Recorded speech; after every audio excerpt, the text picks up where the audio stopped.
حنزہ بیٹے چپ جاؤ اب. بڑا ہو گیا ہو تو ماشاءاللہ. بچہ تھوڑا سا آہستہ بات کرو دور جا کے.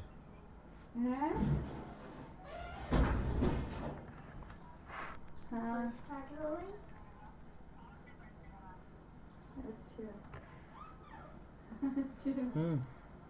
تھوڑا آہستہ.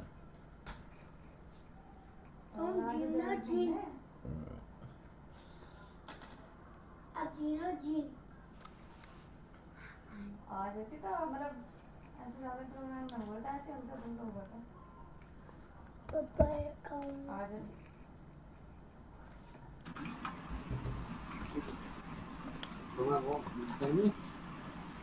کس سے اچھا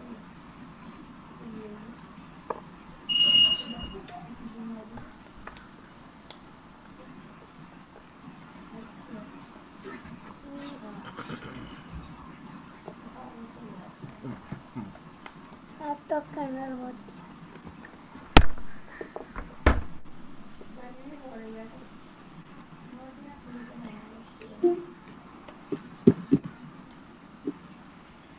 دن میں تو صحیح ہوتی ہے, رات کو نہیں ہوتی ہے. دن میں تو بہت گرمی ہو جاتی ہے, برسات گڑبڑ تو نہیں ہو جائے گا؟ جنت بھی ہو جائیں گے نا, تو مسئلہ ہے. گڑبڑ ہو رہا ہے تو یار ہندی بھی تو بولو جی. نا. بسم اللہ الرحمن. حضرت آواز بہت سلو آ رہی ہے. آواز سلو ہے. آواز اب آئی آواز صحیح؟ جی یہ آواز بہت ہی سلو آ رہی ہے. بہت سلو ہے بھائی.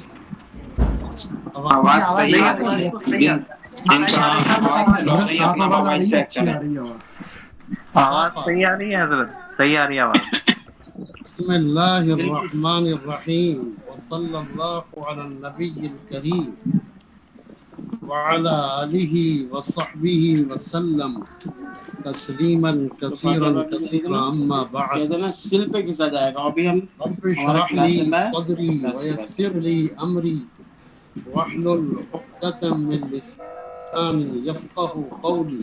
رب یسر ولا تعسر وتمم بالخیر وبك نستعین.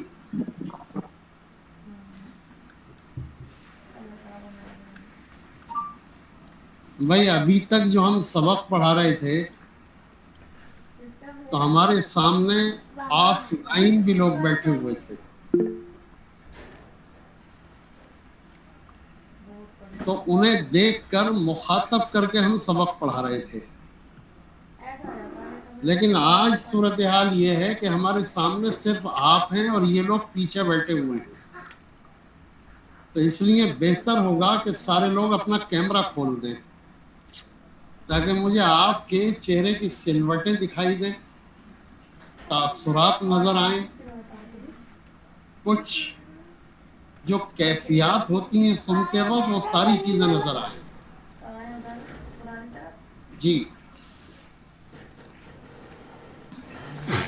تو دیکھیے, ہم نے پچھلے ہفتے یہ اعلان کیا تھا کہ اب ترتیب یہ رہے گی کہ ایک دن تو مبحث ہوگا اور ایک دن جو ہے وہ سورت کا خلاصہ ہوگا انشاءاللہ. تو کل محکم اور متشابہ پر گفتگو ہو گئی. آج ہم چاہتے ہیں کہ آج خلاصے کا آغاز ہو جائے, کیونکہ اس کا آپ لوگ بھی بے چینی سے انتظار دیکھ رہے ہوں گے. آپ لوگ بھی یہ سمجھ رہے ہوں گے کہ بھئی ادھر ادھر کی باتیں زیادہ ہو رہی ہیں اور ابھی قرآن کریم کے پاس تک نہیں پہنچنے پا رہے ہوں. تو دیکھیے, قرآن کریم تک پہنچنے کے لیے ان مباحث کو سمجھنا ضروری تھا, اور مفسرین نے لکھا ہے کہ جو لوگ ان مباحث کا ادراک نہیں رکھتے انہیں چاہیے کہ قرآن کریم کی تفسیر میں بالکل دخل نہ دیں. تو جو بنیادی مباحث تھے وہ تقریباً ہو چکے ہیں انشاءاللہ. مباحث ابھی باقی ہیں, لیکن اس کی ترتیب انشاءاللہ یہ رہے گی کہ ایک دن مبحث اور ایک دن